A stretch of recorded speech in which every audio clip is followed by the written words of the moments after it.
You can do it too, Steve. It's very easy. I went out to find out just how easy I could be green in just one day. Let's take a look. Saving the planet can often seem like a battle, and it's one environmentalists say we can't lose.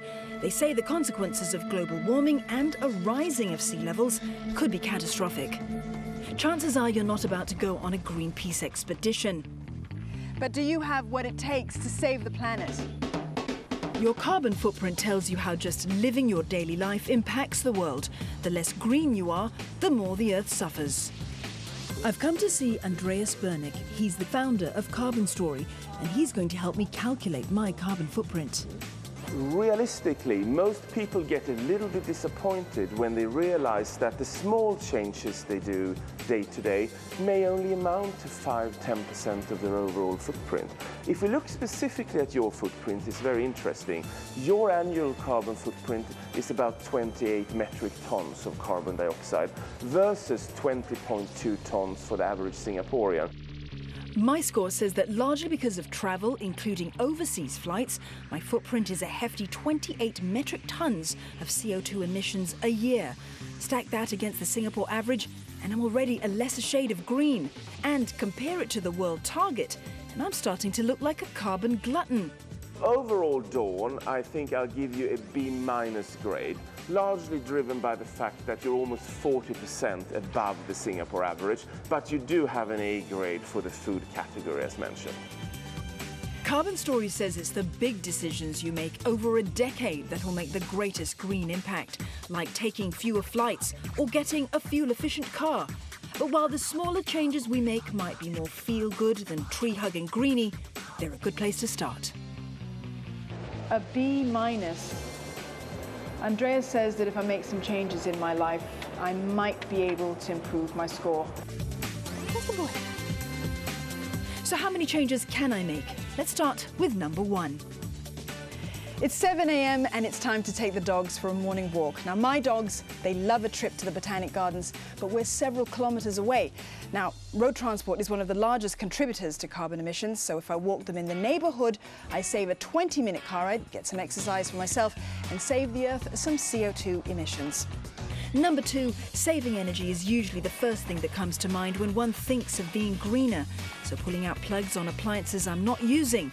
Many people forget to power down their computers overnight.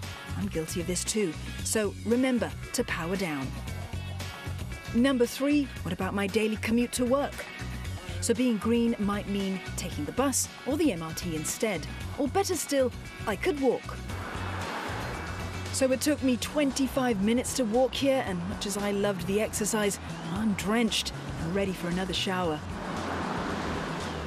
As a compromise, I think I'll take the bus. Number 4, staying cool in hot and muggy Singapore is a huge concern for most of us. My sweaty walk to work made me think about all the electricity I use on air cons, at home and at work. By switching off an hour's worth of air conditioning, I've saved the Earth 3.5 kilowatts of electricity. And I'll have a lower bill at the end of the month. Number 5. A big part of my day is spent at the office, where we go through a lot of paper. And all those scripts I have, you bet, they're all recycled. Container waste like plastic water bottles and styrofoam cups hurt the Earth. So for number 6 on my list, I'm using stainless steel rather than plastic from now on, and telling my colleagues to do the same. Number 7. The humble plastic bag. How could something so innocuous be so harmful to the environment? Use a canvas bag instead. Ever heard of collaborative consumption? I love this idea. But to do it right, I've got to start learning to buy only what I need and nothing more, and also to share, rent, or give away. Number 9. Eat green.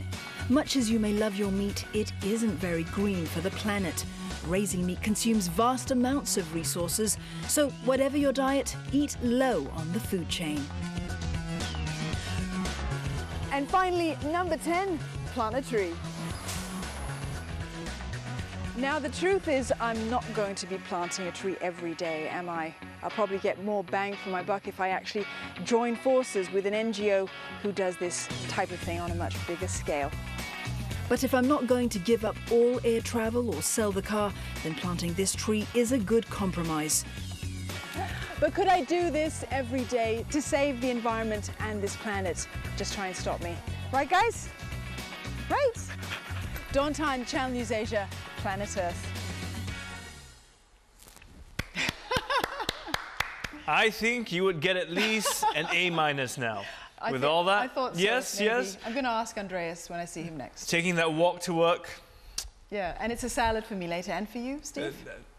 No? The no You're air not conditioning convinced? scared me off big time. Yeah, that was a tough one. But you see, my computer's off. Yeah, There you go. I try Yeah, not so to use is it as mine. work.